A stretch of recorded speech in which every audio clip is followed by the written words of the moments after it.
Not for Space, the final frontier. These are the voyages of the starship Enterprise. Its 5-year mission: to explore strange new worlds, to seek out new life and new civilization, to boldly go where no man has gone before. Greetings, salutations, and welcome to Retrek. I'm Captain Jim. With me, of course, Sir Admiral Elliot. Hi there. And Dr. Squee. Take these broken wings, Dragon! How we doing, everyone? Yay! All the energy. And we've got not one, not two, but 3 episodes of Strange New Worlds to talk about. Now, And it wasn't all sorts of Trek news. Oh my god! Right, so it wasn't entirely our fault. We missed 1 week. We thought we can catch up with 2, and then they pulled a fast one at San Diego Comic-Con and said we're doing another episode, and so here we are. Yeah. I mean, it was my fault last week. The wheels fell off. Quite a literal way. No, actually, no literal wheels fell off. Well, what we found last week, and we're glad that Squee's back with us first. So welcome back, and we're glad that you're almost back in one piece. Yeah, it's it got put back in. I think what we found out last week was Squee's not a big boy, and he's not ready to take the stabilizers off yet. Fuck no, I'm not. Well, I mean, that's me and Bikes Down, I'm pretty sure now. For anyone who doesn't know. Sorry, mate, that's the only wind up I'll have it, yeah. Go for it, please. Like that. Yeah, that's fine. Basically, for anyone who doesn't know, last Wednesday I was cycling home from work, and I was on one of the hire bikes. I went to push the brakes down, which didn't for a second come on, and then suddenly really did come on, and I went. The sort of back wheel reared up, and I landed arm first onto the road with the weight of myself and the bike. Managed to dislocate my shoulder, chip a bit of bone, and give myself a fracture all in the same spin. After about 3 hours on the roadside, literally just laying on the road, hearing the traffic go past me, which great for your psyche at a moment like that. I finally got taken to hospital. Can we just check, when they repaired you, they didn't have a Vulcan there and accidentally make you into a Vulcan because they thought that was the correct instructions or anything like that? No, what they did was they removed my Vulcan emotional control, though, and it turns out I didn't fucking have any for the last couple of series anyway, so fuck it, what does it matter? Vulcans don't matter anymore. Turns out Vulcans don't matter. So, Trek news, first of all. Elliot, you've got some Trek news for us before we dive into the many episodes. Well, it was all from San Diego. We got the new trailer for Lower Decks. We know Lower Decks is September the 7th, is it? Yeah, and I did see someone saying that they spotted Lita and Rom in Lower Decks. So maybe we'll get more DS9, which I'd enjoy. We got a poster for episode 9 of Strange New Worlds, Subspace Rhapsody. So we're going to have our first ever musical episode. So let's all have our best voices on for that one. I'm looking forward to it. It was just stuff from San Diego Comic-Con, and obviously they dropped episode 7 of Strange New Worlds a week ago. They showed it in the big hall, and then they said, you know what, you can have it. And to be fair, I'm glad they did, because they showed it to so many people. Yeah. There have been leaks all over social media about it. So I know it's, from our point of view, we have to cover 3 episodes this week. But Paramount did the right thing, and they've released it worldwide to everyone. Let's face it, you've got 2 things in play here. One is, I think we've just revealed all the news that came out of San Diego Comic-Con this time with the writers and the actor strike and everything. There were slim pickings. And so they did want to make a splash of the stuff they did put out there. So releasing it to everyone was smart. But also, I get when they release something a bit early for Comic-Con. And if they release it, say, a week later, fair enough. With this, it's a full episode, so it's a bit different. So I'm glad they released it pretty much just after. But It's when they release it, and then it's like months afterwards the rest of us get it. That really does take. I get it if you want to give an exclusivity to Comic-Con. Where they've done it to that degree, where they hold on it for so long, sometimes it just takes the piss out of the rest of people. Yeah, I remember many years ago, I went to Empire Magazine, did it wasn't a convention, it was just like a selection, almost like a film festival that they did in London.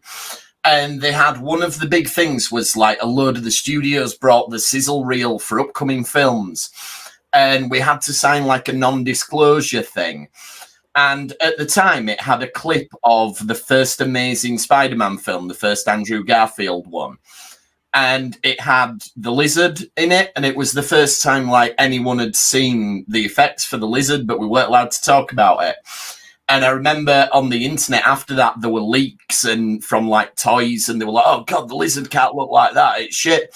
And I had to be like, "Yeah, it is, and it does, but I can't say it's a trailer." So that was good fun. But yeah, and the weird thing, it's just occurred to me that we'll probably have to have a week off next week because there won't be a new episode tomorrow. I was going to say there's one, isn't there? Yeah, they brought the schedule forward. They brought it forward. Oh, even better then. Brilliant. Yeah, they brought the schedule forward, so... Oh, that's even better. I can't remember. Okay. So I think we get 2 weeks between the end of this and Lower Decks starting. Yeah, because it's a big day for me tomorrow. I not only get up, eat, sleep, and use the toilet, but also I get to go to physio and a new episode of Strange New Worlds. So it's all go right here in the Doctor Who household. The amount of things I'm able to do now. Ooh. That's a full week's worth of stuff. You've just been an overachiever. I think that's probably the most important thing people do realise, that there is still a new episode of Strange New Worlds tomorrow. Not to think that we've got this week early and we'll have a gap. Yeah, I'm just checking it. No, you are absolutely right. July 27th, and then August the 3rd, then August the 10th. Yeah, so... Hey, look, I keep on telling you, anytime me and Ellie agree on something, it has to be fact. It has to be right. Well, speaking of you two agreeing, let's move on to our first episode then, which was Charades. Because we're covering a lot, we're not going to break it down in as much of minute detail as we usually do, but to jog anyone's memory, this is the one where Spock got turned into a human and comedy shenanigans ensued. And I've already spoken to Elliot briefly about this episode, so I've kind of got a feel for where he's coming from. I actually, since I've seen the crossover episode, I have a complete different view of what's happening with Spock. And I've got a theory that's well out there of what I think has actually gone on, and I think the clue was in season 1. Oh, okay. Thank God we need 1,000,001 more explanations for why he's being emotional, because they haven't fucking laid on enough right now. Well, before you two get into it, a little detail that I noticed right at the start, when M'Benga is quizzing Chapel on her studies and whatnot, he asks her to recite Corby's theories. Now, could this be a reference to Roger Corby, her future fiance? Oh, it could be. Because they were also around Shatner 5 or whatever it was called. They were, yeah. Oh, no, Kirkon. Yeah, the Kirkonites or something. I was like, really? Yeah, that's the sort of thing you'd call aliens in another show as like a wink to Star Trek. Yeah. Go on then, Dr. Squee. Start us off. Tell us what your thoughts were on the journey that Spock went on in this episode. Well, I was like, okay, you know what? I've complained, but they've listened to not only me, but the other fans. Like they obviously felt, because these are all recorded in advance, they obviously felt that there's going to be some people. Well, I'm pleased with seeing a Spock which each week has a different reason why they're being emotional. And it's always put down to a different thing, but to the point where him being logical is fucking just out the window and just doesn't matter anymore. He's more emotional at times than he is logical. There have been previously ons for episodes which have nothing to do with his emotions, where all they show clips from, like in the second one of the 3 we're going to talk about, all the clips were of him being emotional out of character. Well, when does it become in character? Anyway, so I'm thinking, so they want to do So what they want to do is win us back over by giving us 10 minutes of unadulterated Spock. Like, it's like, this is what you could have won. This is him being Leonard Nimoy's ghost. He's being so logical, so factual. He's a bit pesky about crumbs. I don't mind that. I don't mind that bit of quirkiness. I'm only human. I like a bit of quirkiness to my Spock. But you need to show the sheer Vulcanness for the emotionality to make any sense. Then 10 minutes in, they go, fuck you, Squee, we were just doing it to prank you. That's how I feel about this episode. They've got like full-on Vulcans just going, oh, this is delicious, yum.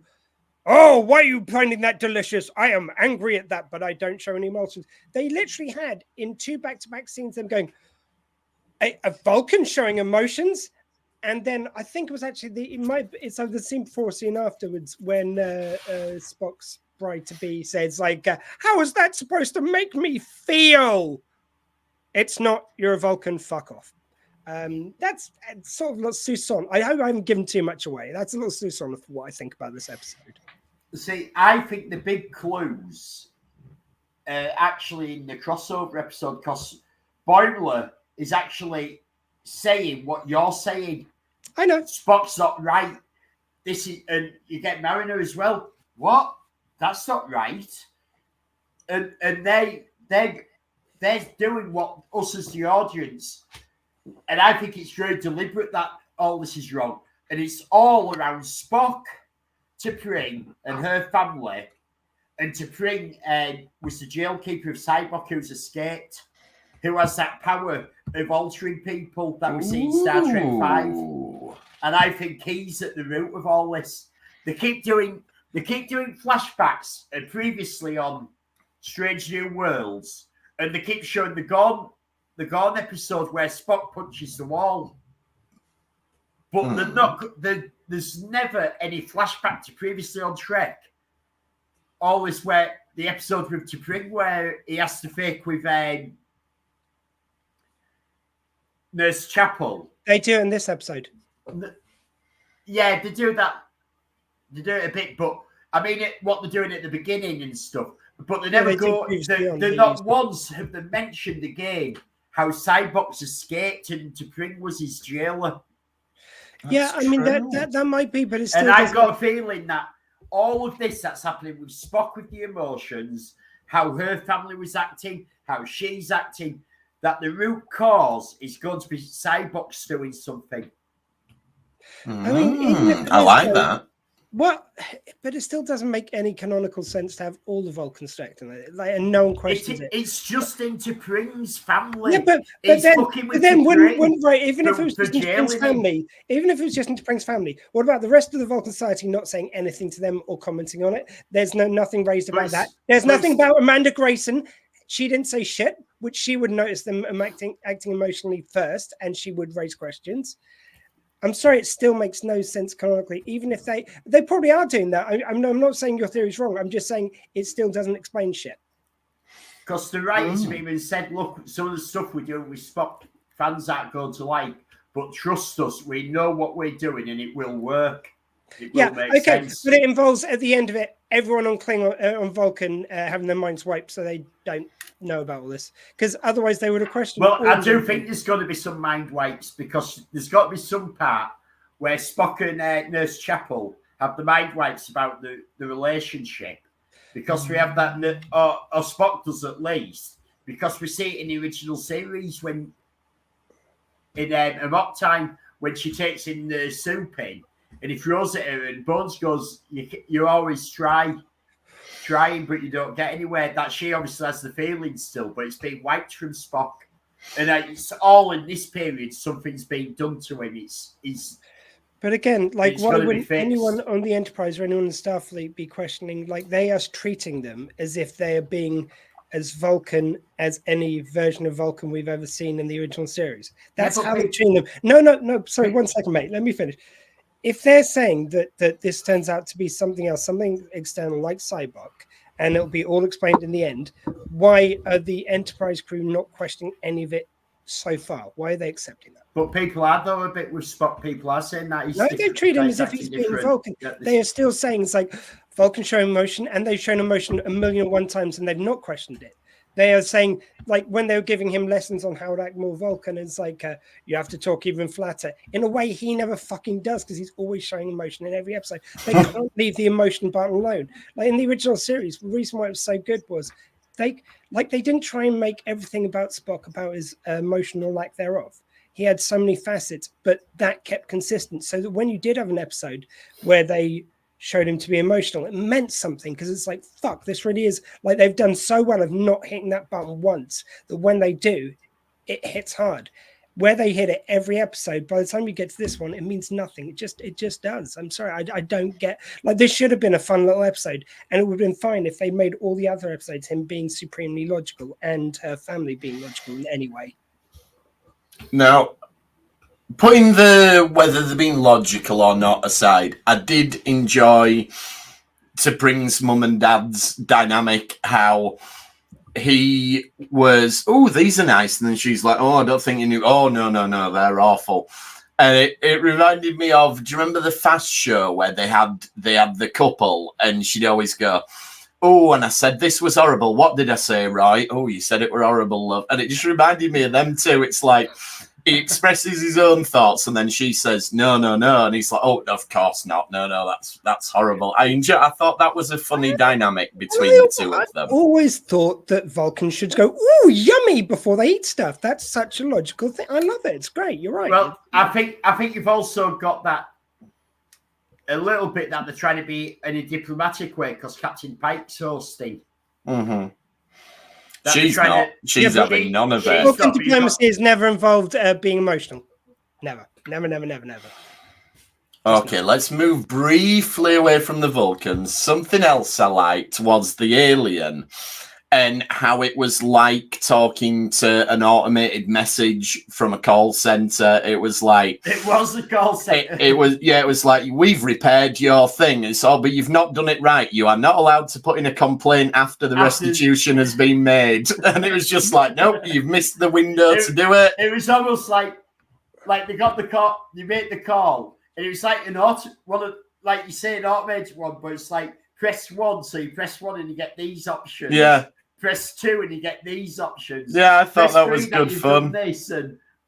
No, you see, I mean, I'm glad you enjoyed it, guys. I really am. But like, even with this, like every time Pike is put on the spot in this episode, he just kind of just goes, blah, blah. Like he's talking to that automate, like would sound like an automate. I get what they were going for with that, but it was like when he's talking to it and he realizes they're talking fast, as opposed to getting to the point, he goes like, "Oh, you repaired one of our people, not." Oh, you did a medical procedure and it went wrong. Like, you know, he always uses words which purposely doesn't say what they've done wrong with him. Like, almost like it's scripted that way to be obtusely avoid it. But it's like he had plenty of time. He could have gone in there with like, sorry, but like you keep on rushing me on, but like you accidentally made a mistake with one of our crew members. He never cuts the chase.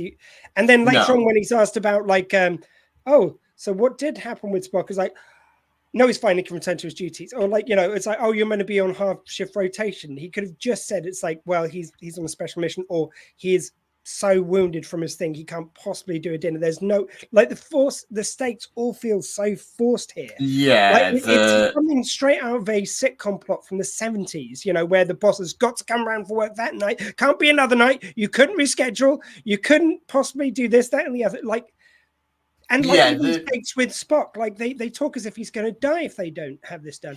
They have the scene where Chapel is wooed by him being more human, and then the next thing she's saying is like, well, we got to finish this right now. They don't give any time to establish why it's important to have him as the him he used to be. Like, she just seems to love him how he is now. They've got no future reason for knowing that he's got to be supremely emotional. So why are the stakes so important to get him repaired? It's because if they don't do the ritual properly, then it'll ruin his thing with T'Pring and everything.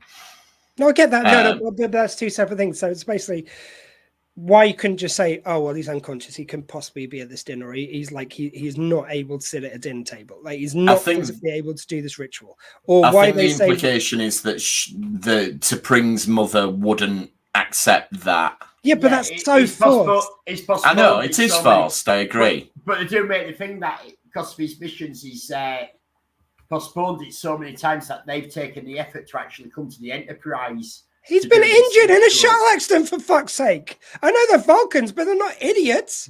Why is this? Yeah, they definitely. They could have put some makeup on him and had like his head hanging off or something, and then go, okay, we'll do it next week. Never mind, it's fine. But why is it so important though to have him fixed to be Vulcan? I get it. We obviously because we know what's important. She'll know if he can't do the mind meld. That's where it all hinges around. I get it, but I'm saying they disobey Pike's order to go and get the operation done for him, which involves a tablet being taken, but fine, okay. But when they're going to do that, they act as if he's going to die without, but like he'll live, he'll just be human. Like they would risk 3 lives. Well, it's a bit like Vulcan. It's a bit like it's not quite the same as the Tuvix one, but it's a very similar one. Like it's been altered, so you've only got the human side. And does Spock want to go back to how he was and being himself? Probably because. Doesn't really get raised if he does or not. No, it's true. They don't mention it really, but I think it's always assumed that he will. They don't talk about it like it's going to be permanent. But that's what I mean. They assume these things and they force these things.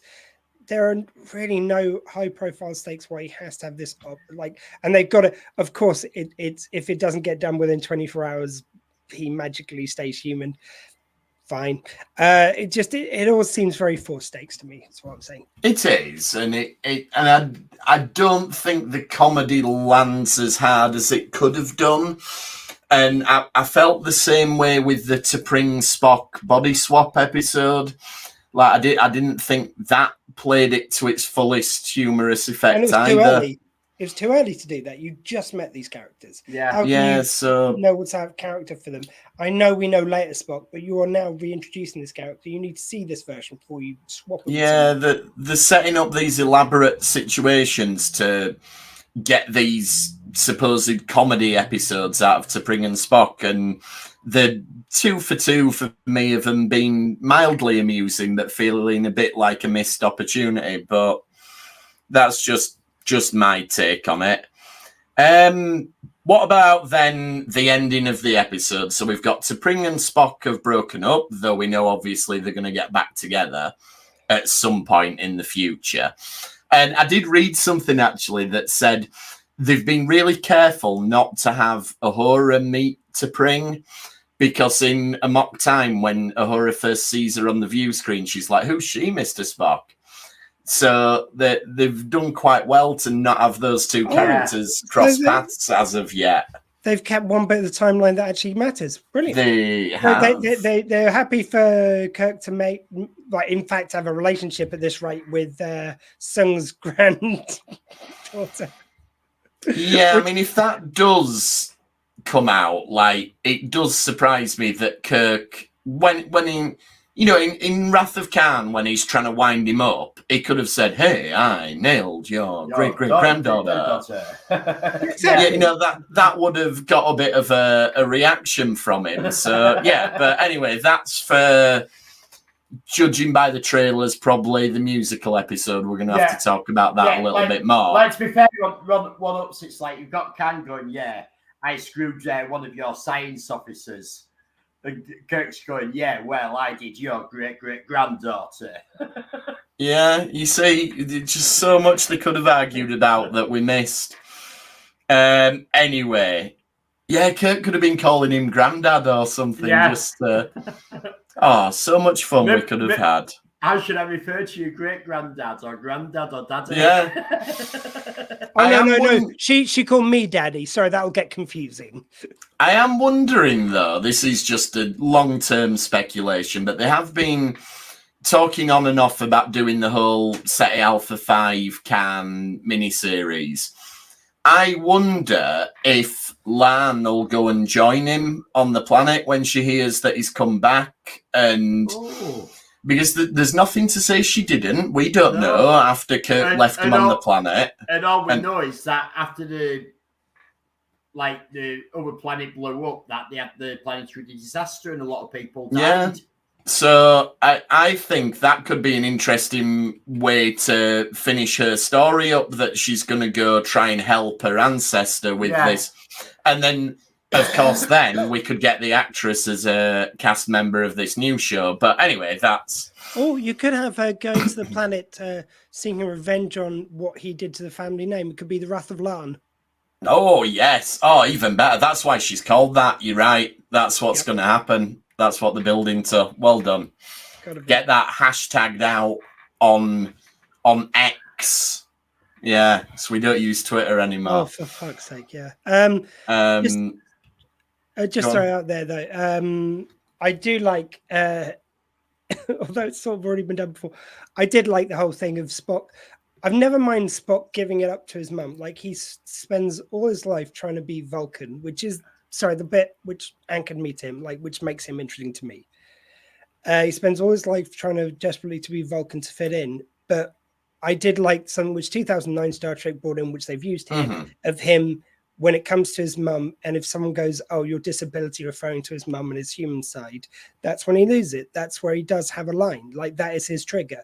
That I don't mind. Like, that seems such a wonderful addition to the character. He's so logical about everything, but that makes him lose it because he cares about his mum. That seems primal. That seems like fair, you know. And it's fine that we never really explored that in the original series because it never came up as a plot device. But that works fairly well for me, and they bring it in here. But again, like, sorry, 2009 Star Trek did it better. You've done it fine, but it's like, yeah. And of course, I forgot to check. Is this the same actress as we had as his mum in Discovery? Yeah, it is. Yeah, I thought it was. I was quite sure I was, but I just haven't had a chance. And I mean, I don't know about screen time, but I feel like this is the most we've seen of Amanda Grayson on Star Trek in that outfit. Possibly.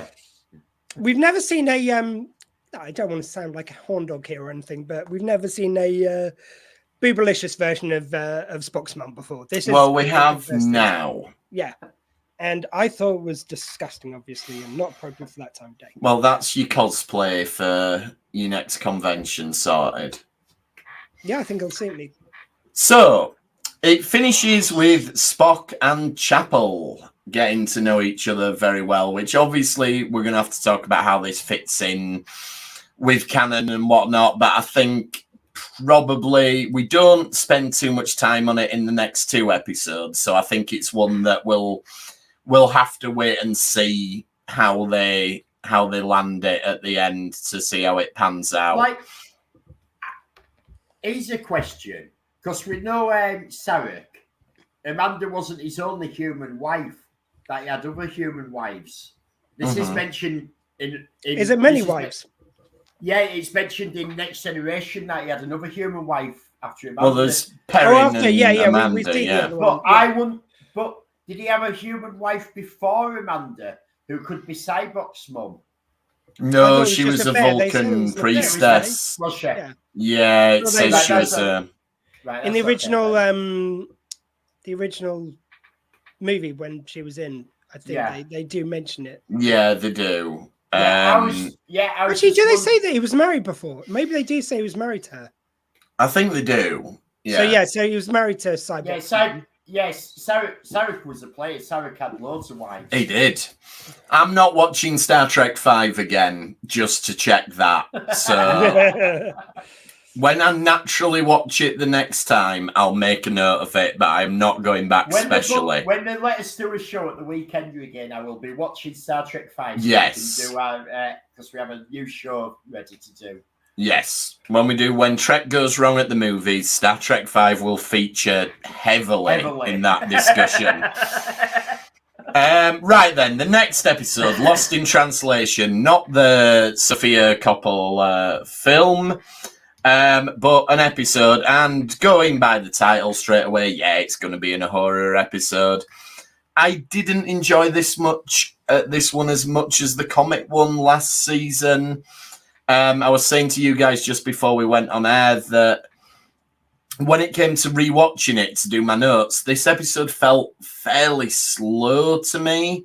It seemed to take a long time to get through everything, and Just looking at the timestamps on the episode, I think this was 56 minutes, whereas the next episode is only 48 minutes, and that's the one that most people probably would have wanted more of. I'd say that they made some interesting choices with this one. Like, I mean, again, it's got to be said, the acting by the lady playing her, sorry, remind me of her name, everyone. Something Rose Golding, is it? I've not learned the names yet. I've got too many Star Trek casts in my life at the moment to learn all the names. But she is spectacular. She's wonderful. She's very good. Really good in this.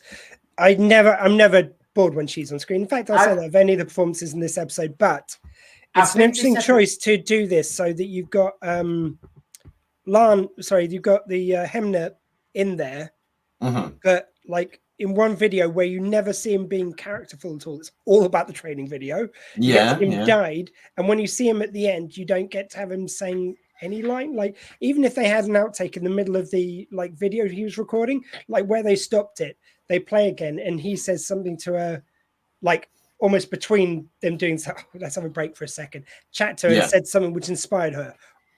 That would have been really lovely, like a human moment between them. Like, sorry, not meaning to be speciesist. Yeah. But they choose not to do that, and it just seems so weird. And like, you know, and then you put in the Kirk storyline, which doesn't really get enough time to play out. And basically, I think Kirk's right. I don't get the point. It's like Sam is being a little brat. I'm sorry, he's got promotions, but they don't explore it at all. They don't reveal the point they're trying to make with that. But then they close it off at the end. I think they try to do too many things in this episode. I think they're trying to explore some of Kirk before TOS, but I can see why they want to as writers, because it's something new to write about. But it's not something I've ever sort of craved having, and it's like they're trying to push it in because they haven't got a Kirk show. This is a Captain Pike show on the Enterprise. So you're only going to get Kirk occasionally. And they're trying to do too much at once.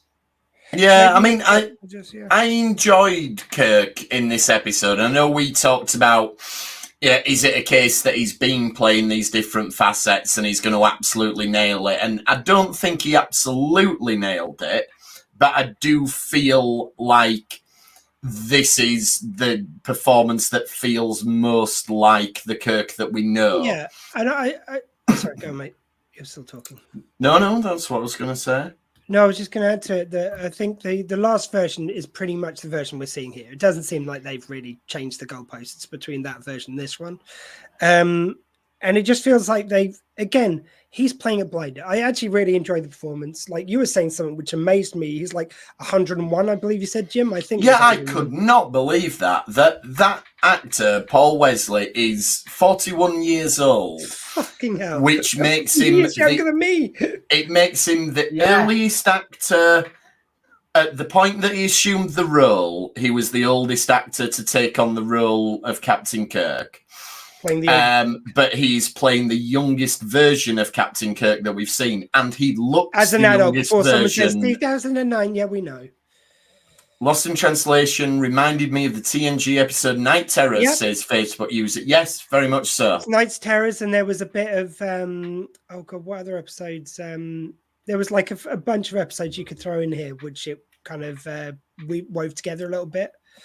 This is the thing. I think part of the problem with this episode is that Uhura's story is possibly the least interesting part of the episode. I enjoyed all the Kirk stuff. I enjoyed the stuff with Una and Pelia. Just to get back to the Kirk of it all, So I think he's playing it as it's been written very well. I like the performance, but it's like they seem so pathologically scared of making Kirk a womanizer. And I'm sorry, but that's the main thing with this character. You can put it in a different light. You can even show him not hitting off with some ladies because of it. But every time that they seem to be playing off as if Sam's made it up, him being a pickup artist, which we saw time and again in the original series. I don't know. I mean, I know he says he wasn't going to hit on Uhura, but he totally was until she said, I don't want hitting on. Like, they backed away from it too much. I was also thinking in this episode, like this is the first time she meets Kirk, and I know there's all the was he trying to hit on her, wasn't he? But end of the day, he put trust in her during this episode. He did, and he helped her with everything. And this explains a lot of where Uhura's trust comes in Kirk later on. Yeah. I'm good with that. Say. I would have been fine if you'd seen him hitting on other girls. Then he genuinely does turn to her in friendship. Like maybe that's what set their relationship apart from all those girls he was hitting on. They met with a bond of friendship. Like that would have been fine, you know, and especially since he's working his way up the way, maybe he doesn't feel comfortable hitting on a bridge officer right at this point in his career. I'd even buy that, but I'd like to have seen the womanizing around it if you're going to do that. Mm-hmm. Like, to be fair, we get that he was hitting on her, but he didn't, like, just because of what Sam had told Uhura. But he doesn't actually hit on her during the episode. He does generally believe what she's doing and sets out to help. I agree. Yeah, he does. I just think if she hadn't have drawn attention to it immediately, I think he may have hit on her in that situation, but we will never know. So yeah, I mean, Uhura, she ends up hitting Kirk, and he keeps saying like, "You should never hit an officer." It's like, how many times are you going to say that? I know it's an important point, and you probably shouldn't hit an officer, but it just seemed weird dialogue that he says it over and over again. Kirk meets Pike then, and now this is a nice little tie back to the original series, because in the menagerie, Kirk says, "Yes, I met Captain Pike when he was promoted to fleet captain."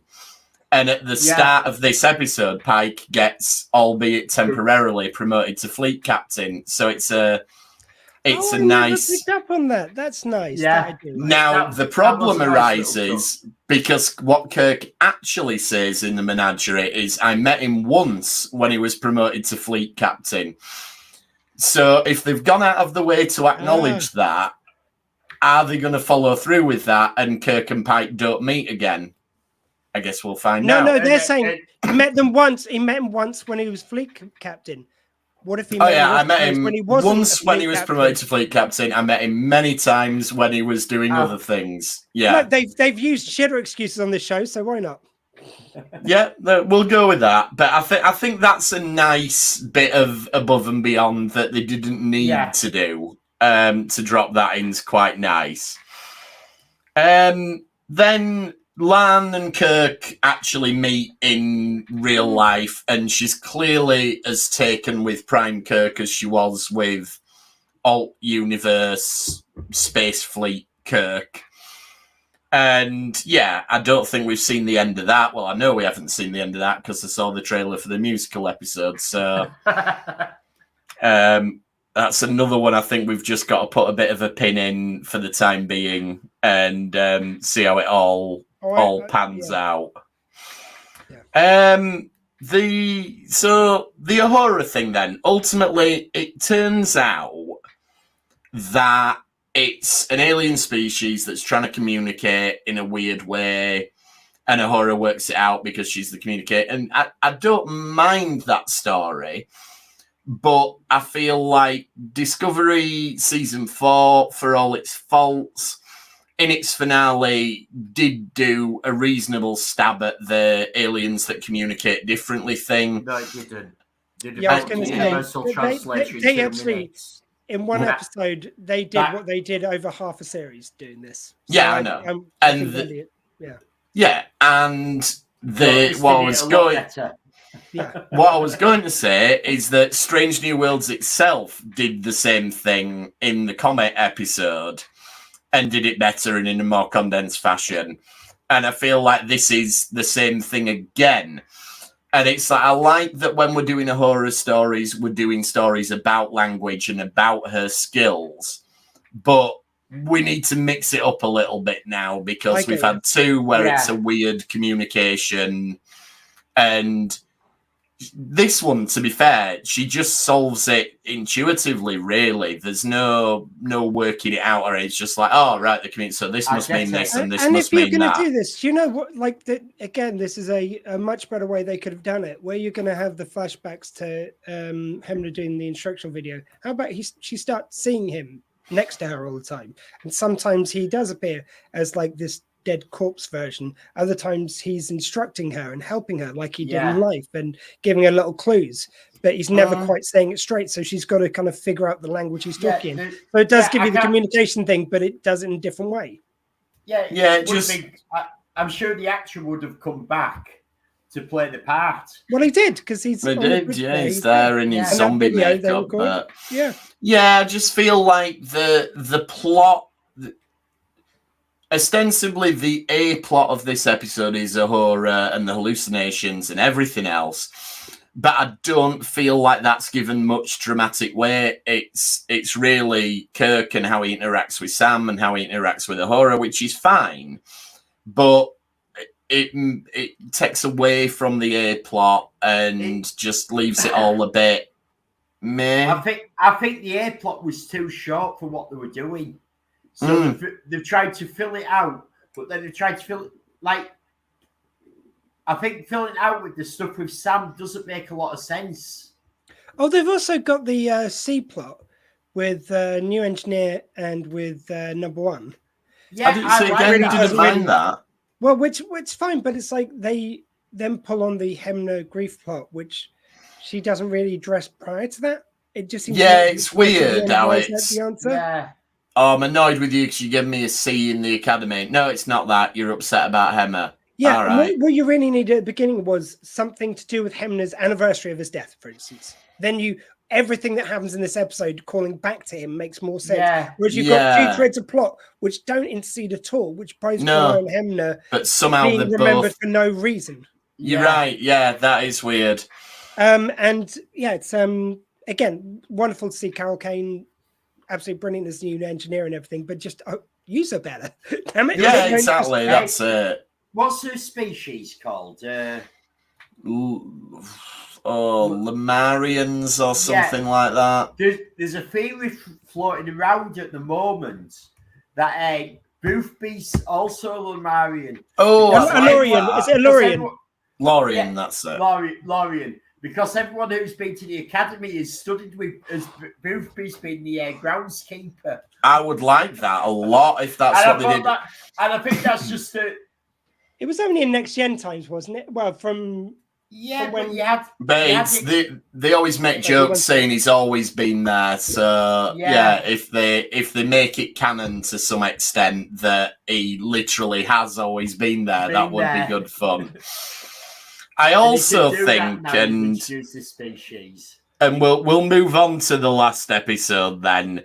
I think they missed a trick by not having Boimler and Mariner recognize Pelia and say, "Oh, we know you 120 years in the future," because if she's that long-lived. Yeah, but then again, it takes Elliot's whole thing of the point he's brought up a lot is it takes away stakes from her future. It does, yeah. And yes, Facebook user, we are aware Boothby was in Voyager because he was in that episode, The Fight, where it was Mickey from Rocky and Chakotay was the... and in the think about that episode. The biography of Janeway, he helps her out when he does. A groundskeeper at one and he's in... There's an episode with the Hirogen, isn't there, where they make a simulation and he's there. Yeah. The hologram episode, Facebook user. Yes, that is the one I'm thinking of. Yeah. Just want to say that it's like, no matter how much I was looking forward to this episode, I love the fact that the first thing they do with the Lower Decks characters is they break some rules. Like, isn't that brilliant? Like, the one thing you know that they can't do, the one thing you know for sure, no crazy motherfucker behind the writing stuff of any Star Trek is ever going to start in cartoon, then go to real life. Like, we've just all established that that's definitely not going to happen. What do they do first thing? Fucking I love you guys. Like, it's just brilliant. Yeah, I thought that was great. It's like, you can't be, and I love it. Like, this is where it's like they did honor to both shows really well. Like, you thought it was going to be a Strange New World episode with a few wacky moments with the Lower Decks cast. Instead, you get honor to both shows. Like, you get both kind of visiting each other's worlds in a way. Like, yeah, you do. And you know what this is? This is the good version of These Are the Voyages. This is a Lower Decks episode that's commandeered a Strange New Worlds episode. but it works because one, it's good, and two, it's not the series finale, so it works. I've been thinking about this, and I have really loved this episode. Yeah. I've been trying to think, is this the best crossover episode they've done so far? Probably, because crossover episodes have not been Star Trek's strong point, to be fair, much as we love them and we love the idea of them. I'd like to put an argument against that. Sorry. Go on then. Tell me the best other crossover. It's all right. Fuck off. That's brilliant. Relics. Tell me Relics. Yes, Relics is very good. You're right. Relics is very good. Unification, I think, shouldn't really have been a two-parter, to be honest. Yeah, but like then you get one part which is Spock heavy. Like that's quite a thing now. They use it as an excuse to do a two-part with a one-part. Yeah, that is what they did. Okay. But then ones like when they had Bashir pop up in TNG was totally pointless. Was a bit nothing, yeah.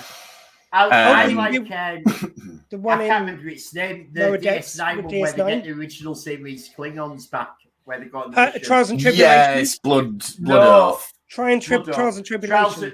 Trials and Tribulations is a brilliant crossover. Yeah, Trials and Tribulations is fantastic. Are you talking about? Sorry, you're talking about crossover. But that was Trials and Tribulations was a crossover after the fact, whereas this is we've got two active shows. Let's do an actual crossover. Yeah, and I'm still saying, okay, they have to be active shows. This is maybe one of the first ones then, or one of the few then, because a lot of them. Yeah, and that's the thing. They missed their opportunity to do it when they could have done it. You know, Star Trek had a multiverse, and not a multiverse, but it had a huge big franchise, and we should have had DS9 TNG crossovers anyway. Yeah.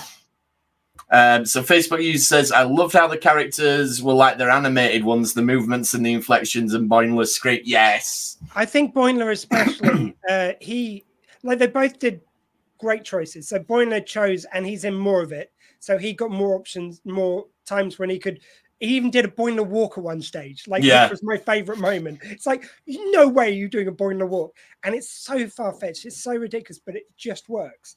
He pushed him maybe more, whereas I think with Mariner, it's more like in a vocal inflections as opposed to a physical. Like she doesn't do as big a movements as him. Yeah, but it works just fine. She can do such a thing with a little vocal like aside. She has a really great way of like when they're talking about like, oh my god, 5 to beam up, and it's like, oh, she's got one of the old things, like they used to do it like that, and one of the things, and she's just commenting on stuff in the background. I like the little bit like when Boimler first gets there and they're looking at his badge and they're going, Spock's analysed it as a communicator as well, and you're going, what? But I like how it flips open. That's flipping up's the best part. That's the best bit. That's the best part. That was great. I just love it. The little bit jealousy and the fact that the com badge from Lower Decks does look quite cartoony, and they made it look a little bit cartoony. Yeah, and the uniforms look a little bit more cartoony than we've ever seen a Starfleet uniform look. But they just pushed it enough that it's still like, okay, I believe that's an eccentric thing that exists when it's in live action, but when it goes into animation, you get silly, and even you get the Enterprise crew being able to be silly in that. Yeah, they managed to land it, which took some doing. The credits, for fuck's sake. Like, they get a little alien tacking onto They redid the titles. Yeah, and you've got the little alien tacked onto the cell. And I love the fact that when it comes off, it's in a very orderly, very kind of nice manner, because that's how the Enterprise would do it, as opposed to the... Yeah. And did you see the koala?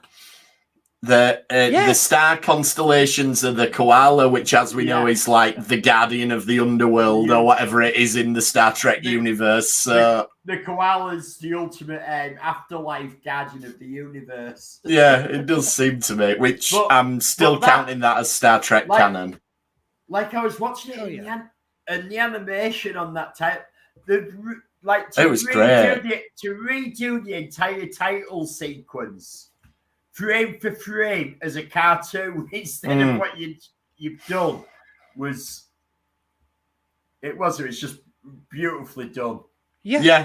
It was like, really, it really. was like when you realize, because it took it, like you saw it and you go, I think that's a cartoon, and then they did something which it was, and it's like it is a cartoon. It was because it starts with the buzzard, doesn't it? So you're always a bit confused, and then it's stuff which is CGI'd anyway. So that was something I forgot to mention last episode. Sorry, was at the start of the previous episode, we see the buzzard collectors collecting buzzards, and is that? I know that's not what they do, but. Like, is that the first time we've actually seen the buzzard collector doing what it does? No, because they always mention them, and we've always known what they do. No, Star Trek Insurrection with the right. Oh, of course. Sorry. Yeah. Okay. Right. So and in the Next Generation episode with the Packlids, where they used the Crimson Shield. You're right. You know what? They do it most weeks. I've just not been paying enough attention. It's rarely used, though. I'm with you. I barely watch Star Trek. I don't know why I do this podcast, to be honest. So what I really like about the way they structure the episode is that we knew we were getting Boimler and Mariner, but it starts with just Boimler, and they milk all the comedy and everything out of just Boimler. And then they throw Mariner into this mix, and you get almost like Boimler takes on this role of, I was here first, I know what the rules are. No, I've already done something with Spock. I've already talked to them about that. And it's almost like he's trying to, but of course it's not going to work because it's Mariner, we know. He's trying to one-up her, isn't he? That I've already done that. I've already worked with Spock. Yeah, exactly. So I really enjoy how they decided to structure it like that, because it's almost bang on the halfway point that we get Mariner as well. My favourite bit, I think, with Boimler is where he says, well, we could track that ship. How about I do it and you all look the other way? Like, we can't do that, can we? I love when Pike just got a shot of him.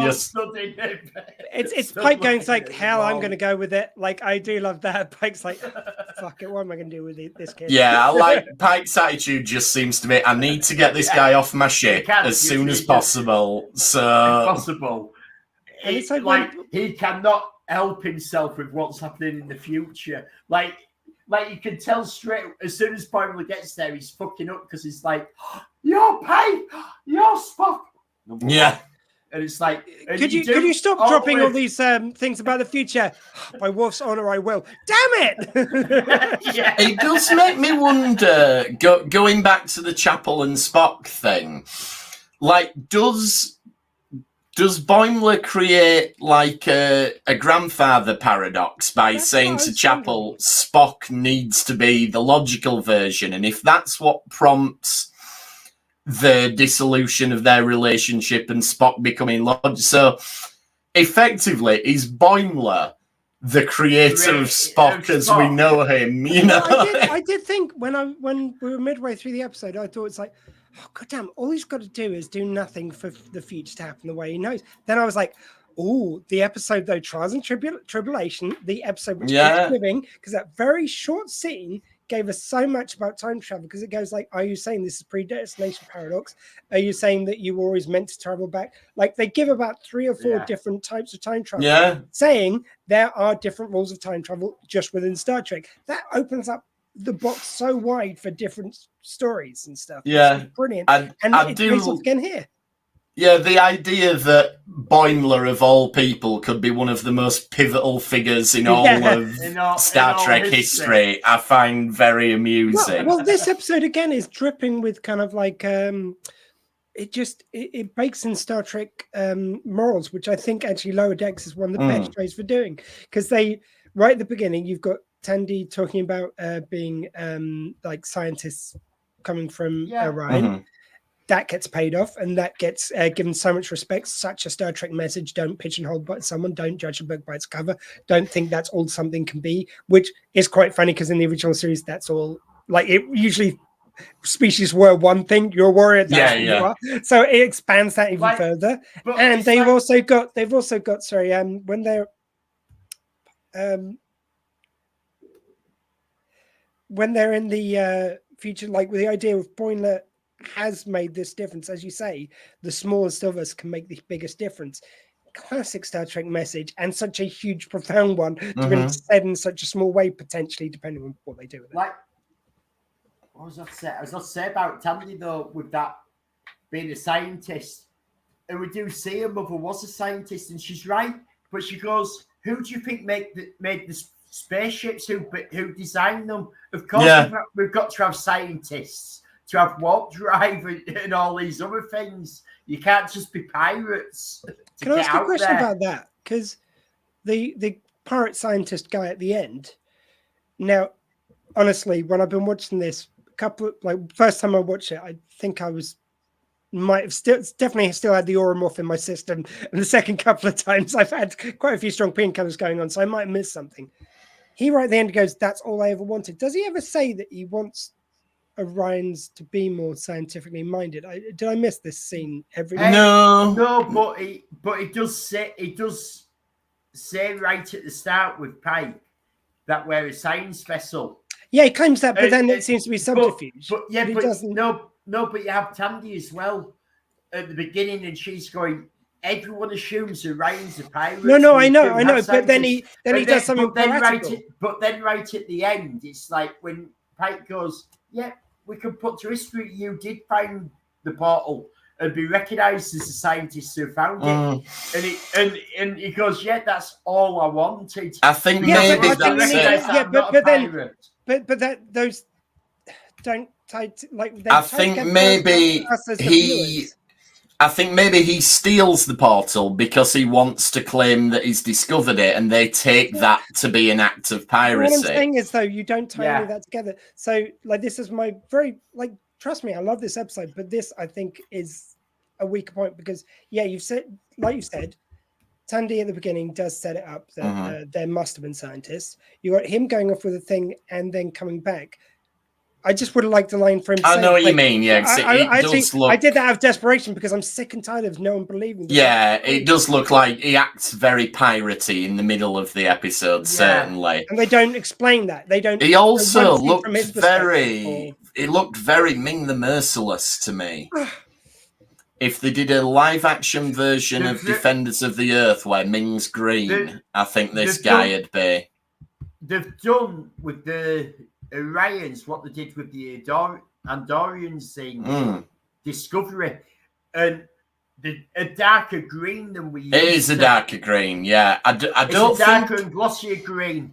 I don't think it's as bad as when we saw them the first time in Discovery, and they were way too green. But yeah, I missed the. I wish there was a bit more traditional. I did really love it. Like they had a scene on the ship where they had some Andorians.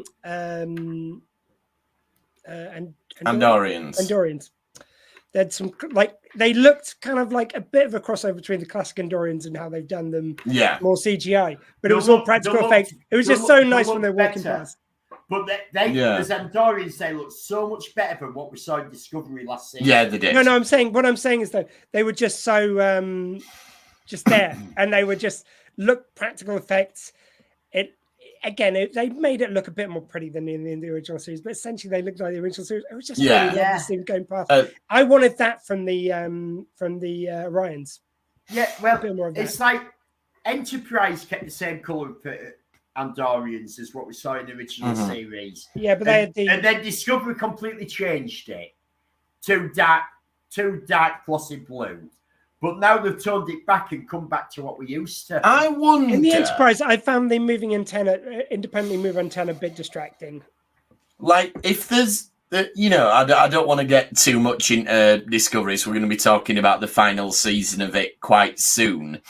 Early next year. But I do wonder if a lot of the hate of it, and I'm not saying that there's no legitimate criticisms of the plot or the acting or whatever, but if aesthetically Discovery would have looked like Strange New Worlds, I wonder how much warmer the fan base would be to it. Yeah, if they hadn't done completely different Klingons straight away. Because that was just insane. I don't know why they did that. It just jarred people. It did, and I don't understand it. No. I can understand it from I can understand it from a creative point of view, that you've got new makeup artists 30 years on from when it was done last time, and want to put their own spin on it. And let's be fair, in Into Darkness, the Klingons were redesigned in that, and I don't think they looked. And they were shit. Either. But they weren't as radically. They weren't as radically different as Discovery. No, I think the Into Darkness ones, you still go, they're Klingons. But they were smoothed out to high bug. Like they just basically had little points where they had earrings. It was weird. It was weird. It was weird. Anyway, we'll cover Discovery when it comes back. Retconned. Yeah, I do. They've gone, no, we made some very bad design choices there. Let's get it back on track. Anyway, I think you might have a good point there. With if it looked like what Strange New Worlds, it might. I think it probably would have been anyway. So there's so many little lines and things like that we could pull out, but. Like there's just some great stuff, like the whole thing with he's got a poster of you, what, a pin-up poster, like well, it's a poster that's pinned up and number one's worried. The same thing? Yeah. And I believe it's classic Mariner not even trying to make I just like number one's reaction to this. No, I don't want to know. Yeah. Because she's but this is one of two things. She's either thinking somebody's found them sexy shots that I did and made a poster, or she's thinking, in the future, I'm clearly going to do some sexy poster shot, so what's going on in her head at that point? Is she like, so I'm either going to do that, or this fake hollow technology is going to... my face has been superimposed onto something. I was going to say, you can do that now pretty well. I mean, also, I do love the fact that when they're in Lower Decks at the end of the episode, and they've got Jerry O'Connell goes past and goes, hottest first episode ever, first officer ever, which is how his wife and that's a nice little. Can we also just talk briefly about the Enterprise crew fanboying over the NX Enterprise crew? Now, very good. This was brilliant because all the way through we've had the Enterprise crew, our Enterprise crew have been sort of like, what is up with them and the fanboying over us? And then as soon as they start talking about the NX-01, they're all doing the fanboy thing. Yeah, it's really good. I do like that line earlier on where they say, their references oddly specific. They are. And even then, we know exactly which episode they're referring to. It's Deep Space Nine past tense. Like that specific reference in there. But the only thing I thought was a bit, I mean, this is totally real, kind of in the weeds, but at the end where it's called Those Old Scientists. And why do you keep on calling it TOS there? It's like, because those old scientists, but it's like, surely the initials should have been Strange New Worlds, because it's Strange New Worlds. We're not in the original series. No, because that was brought up in a. Yeah, they've done that joke already, haven't they? That's actually it's related to a Lower Decks joke from a couple of seasons ago where they were looking at the pictures of the animated series of Kirk and Spock. They were. Maybe it's just. And they referred to them as them old scientists for TOS. Maybe. Yeah, but I'm saying there should have been one before that, which is the SNW, like scientist. Oh, whatever, it gets hard, doesn't it? Yeah. Yeah. Oh no. Oh, come on. Give me like half an hour. I could come up with something for SNW to stand for. Right. Well, you can post that on the Facebook group in half an hour when you've come up with it. My headcanon is that maybe when they talk about the TOS era, they mean the 23rd century. Maybe.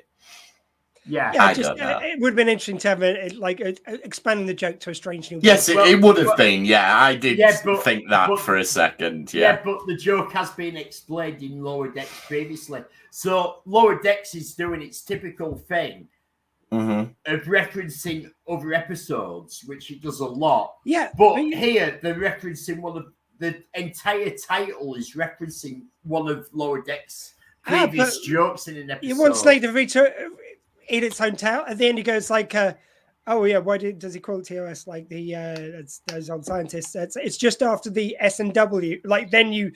Yeah, that layer the joke. Come on, they could have done. Maybe they'll save that for the next one. You never know. We might get another crossover if this one's been so successful. Like the one thing I thought was really strange, but I also really liked it was Boimler when he sat in the bar and Ortegas and Chapel are just ribbing him.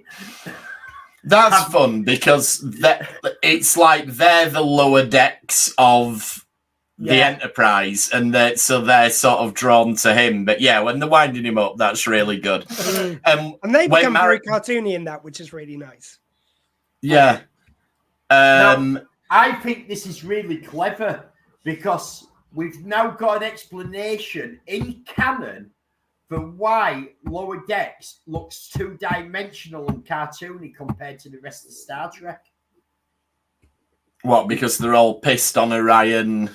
Yeah, because they start drinking that Orion drink and they're going, why do I feel two-dimensional? And the guy playing Mbenga. And I think that's really cool. The guy called Mbenga is like, what is this stuff? He gets a wonderful cartoon reaction. Yeah, he does. And... yeah, but it's nice. Think that's really clever that they've put a canon reason. Yeah, they have. Dex looks like a cartoon compared to all the other series.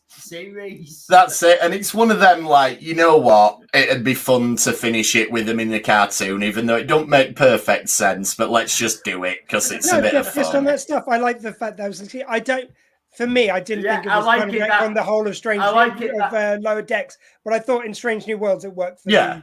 Little end scene. Yeah, it's that thing that because Mariner introduced them to Andorian hurricanes earlier in episodes. Yeah, but you've not actually got any Andorian so I can't remember exactly what we called it.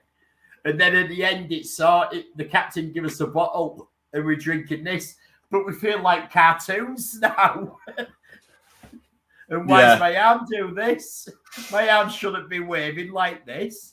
Here's my challenge then to the producers of Strange New Worlds. What you need to do in a future episode is have one character who's drunk on it and just have them animated in the background. Just have somebody in the back at the bar drinking it as an animated character.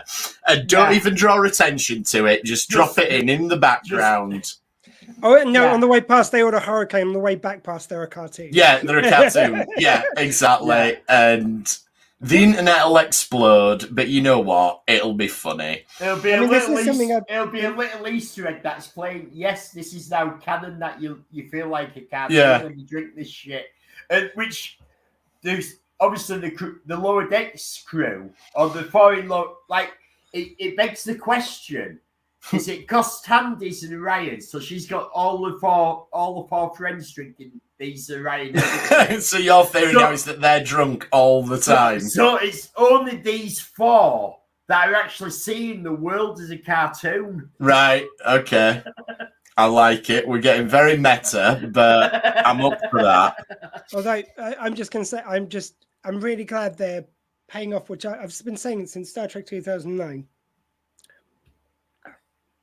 Where you've recast, it's okay.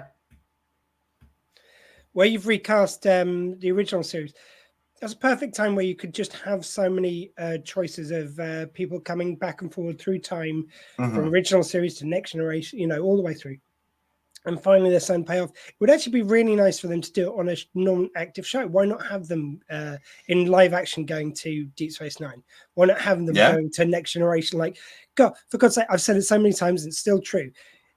Frakes, when he's around directing, he'll quite happily step in front of the camera. You've got Marina says, always happy to come back. Like, you can at least get those two in, if no one else. Like, there's so many opportunities for backwards time travel where we know what the future is. Or like them going to the future, and it be a future we know. Especially when they've just gone to all the expense of rebuilding TNG sets. Yeah. Because we don't really get you actually use them again more than just for one thing. You've got all these other shows running. can we do anything with this set as well? Yeah, that would be Because good. even now, we've had them going. It's still them going to the past. The convention still seems to be them going to the past, unless it's to a future we don't know. It'd be really nice for them to go to a future we know. Now we've got that as an option. It's Yeah, been on that the would table be for quite a really while. cool. And Why have we never seen that yet? It's kind of frustrating to me. We're at a really good point in Star Trek now where we could do that. So yeah, that's what we want next. Then we want a trip to a future that we've already seen, and we want to see how you do it. Especially a set that we've just had rebuilt, that you can do it on. If it happens to be there, that's all I'm saying. That'd be really good. And yeah, Captain Pike could really appreciate the Enterprise D bridge because it's got like the ramps at the sides instead of steps, so that's like future proofed for him. And apparently, the Bluetooth is brilliant for his little bleep bleeps. There you go. Right, I think we'll wrap it up then. We will be back next week now that I know we have got a new episode. And if you want to get in touch with us, we're retrekpod@gmail.com. We're at retrekpod on X. And you can find us on all of the socials. Elliot's got Retrek Model Studios running on YouTube, where he's building all sorts of stuff. I'm still working on the Ferengi shuttle. Still working on the Ferengi shuttle. I've got Kingy's Toy Box on YouTube, which is me just basically looking at toys. Teenage Mutant Ninja Turtles, still the latest video up. And Dr. Squee, what we haven't talked about this actually, is the Dr. Squee show running? Are you on hiatus? It was on hiatus last week. We'll have to see how it goes next week. Hopefully I'll be able to see some manner of show. It's a lot easier coming on and doing this because there's three of us and I can just be quiet for a minute and just ride them pain. So it depends on how I'm doing by next week, to be frank. But hopefully I'll be able to put on some show 7 till 8, sw20radio.co.uk or drsquee.com. But just very quickly in the meantime, if you don't mind, guys, King was very nice enough. Unfortunately, due to my accident, I haven't been able to work for a little bit. And I had another issue with another job, which I won't get into prior to this. So I'm already behind a bit financially. If you can spare any pennies, go-find-squee, because like I'm on a journey to find myself again. Yeah, it's not that I typed it in wrong the first time. No. I'm trying to read. It's the search for Squee on the keyboard. It's the search for Squee, basically, is what we're talking about here. Yeah. So while I'm trying to make myself whole again, my physio starts tomorrow, so wish me luck for that. If you can spare any pennies, thank you. And yeah, the link to that is on the Retrek Facebook group as well. So I really hate to ask, but it all happened at a rather bad time. It did indeed. But thank you for making it back and joining us this week. Yeah. Thanks, and guys. it's good to have you back on the show. Nice Hopefully you'll be fighting fit for next week. Thanks for trekking with us this time, and we will see you all next time on the Retrek. Thank you. Goodbye. LLAP and drag off.